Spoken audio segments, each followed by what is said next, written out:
Hello and welcome to another Magic Duels gameplay. Today we're battling out our quarter-final match between first seed Kreider, who went undefeated in the Swiss rounds. So here is the deck we are playing. It's of course the same as last time, and Kreider is still battling with his Gruul ramp deck, which managed to beat us 2-1 in the Swiss rounds, and the key card in those victories was Radiant Flames, so we'll do our best to play around it if at all possible. In game 1 we're on the play and we open with a 4-lander including Fiery Impulse, which is not great in the matchup, so we decide to mulligan. Our second hand is still missing a 1-drop, which is pretty important in a matchup, but we do have some powerful cards, and we also have a way to survive a possible Radiant Flames, since we have this 2-toughness Ember Hauler, which we could enchant with the Infectious Bloodlust, giving it 1 additional toughness, so it can survive a Radiant Flames for 2. Since our opponent does not play any basic planes, it's unlikely that they can cast a Radiant Flames for 3 even if they have it. This is a little worse here if we play the Ember Hauler, if our opponent has a Twin Bolt, because that means we can't sacrifice the Ember Hauler in response to deal 2 damage to our opponent. So we could have played the Dragon Fodder here, but playing the Ember Hauler sets up enchanting it with the Infectious Bloodlust, so that we do have a threat that can survive a subsequent Twin Bolt or Radiant Flames for 2. Our opponent does indeed play a Gatecreeper Vine grabbing a mountain and passes. We get to untap, find another land. So again here we could play out Chandra, we could also play out Dragon Fodder, but that is a lot worse if our opponent has the Radiant Flames. So instead we decide to enchant our Ember Hauler with the Infectious Bloodlust, so that it has 3 toughness, so it can survive future Twin Bolts and can even survive a Radiant Flames for 2.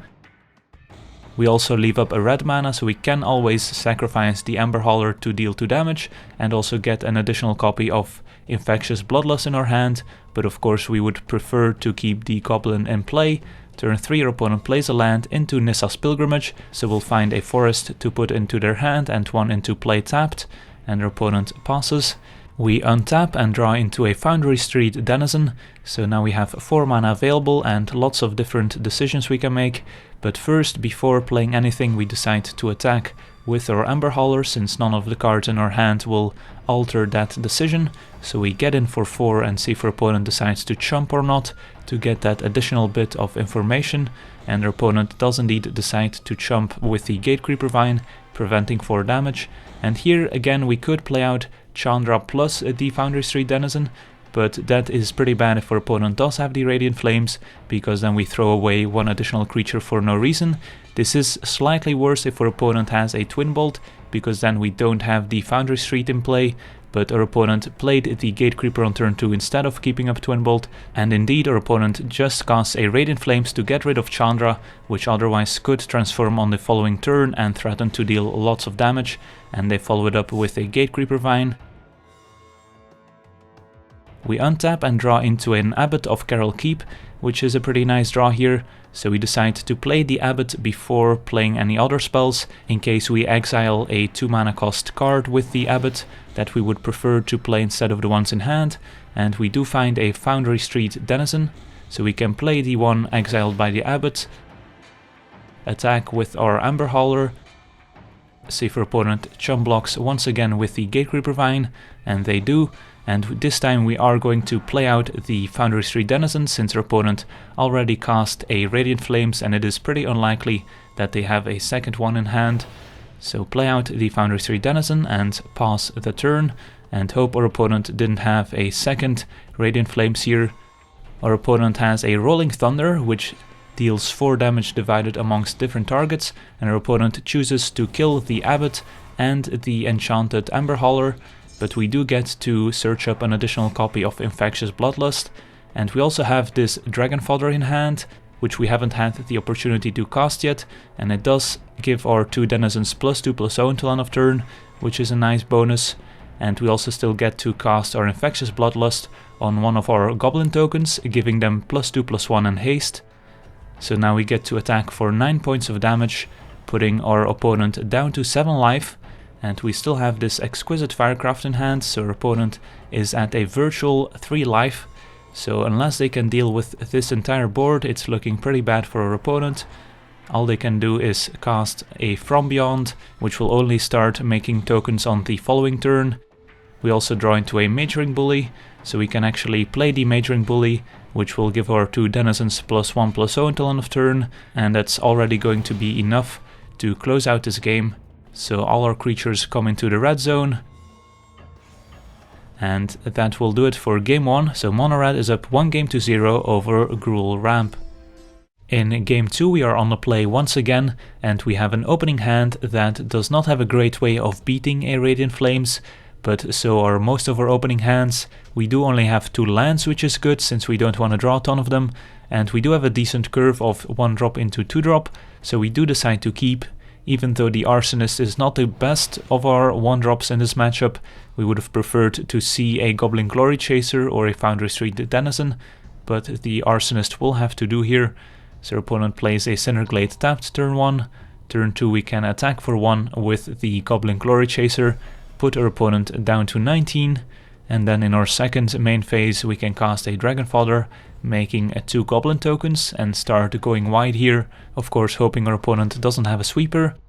Our opponent plays a Rootbound Crag, which comes into play untapped thanks to the Cinderglade, and plays a Gatecreeper Vine, which will be able to search up a mountain. So now the Gatecreeper can prevent 1 damage that's in play. We untap, draw into an Exquisite Firecraft, which will be able to deal 4 damage to the opponent at some point later this game. The real decision here this turn is, do we want to still commit an additional Dragon Fodder?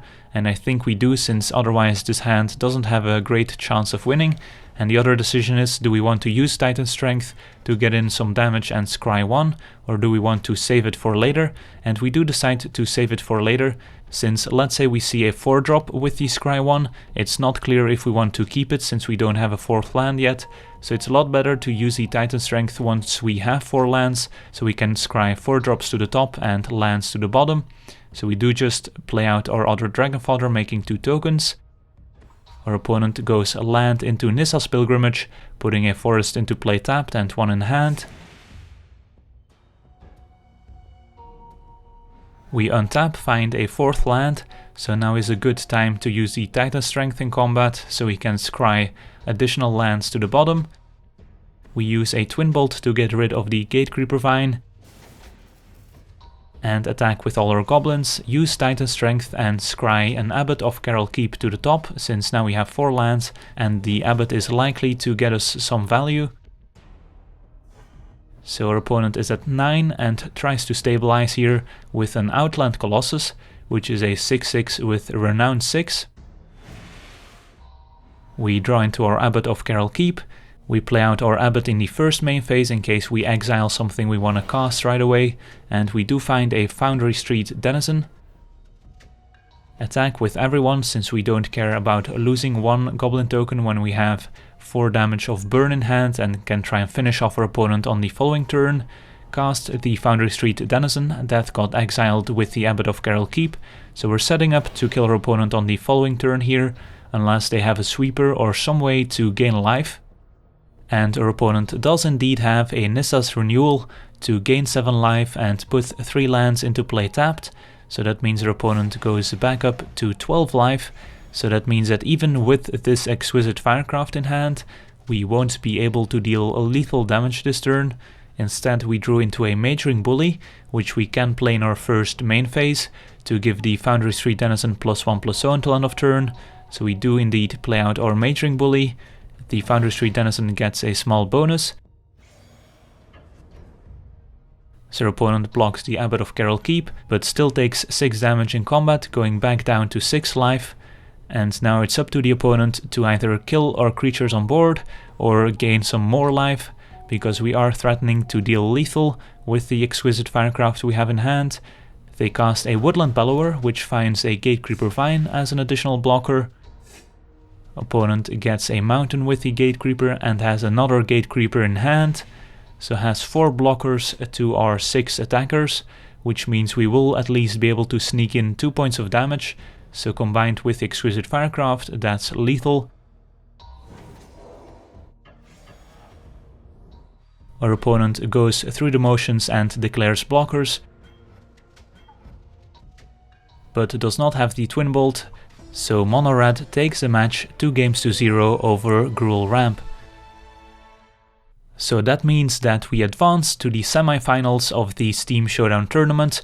In the meantime, the other quarter-final matches have been played out as well, so we do know all the semi-finalists. So we know that we're up against Spawn Shady in the following round, who is piloting an interesting Junt sacrifice deck with tons of early blockers, so it will be pretty difficult for the mono-red deck. But over in the other semi-finals we see that our other opponent that managed to beat us in the Swiss rounds, Bo, is also still doing well with his mono-red deck. So who knows, we could see a mono-red finals, or mono-red could fall to the wayside, but either way we can conclude that the mono-red decks were a pretty good choice for the Steam Showdown tournament, since there were a lot of ramp decks which are pretty weak against the mono-red decks, unless they have the appropriate removal in time. But for now I want to thank you for watching, I hope you enjoyed this gameplay, and as always, have a nice day.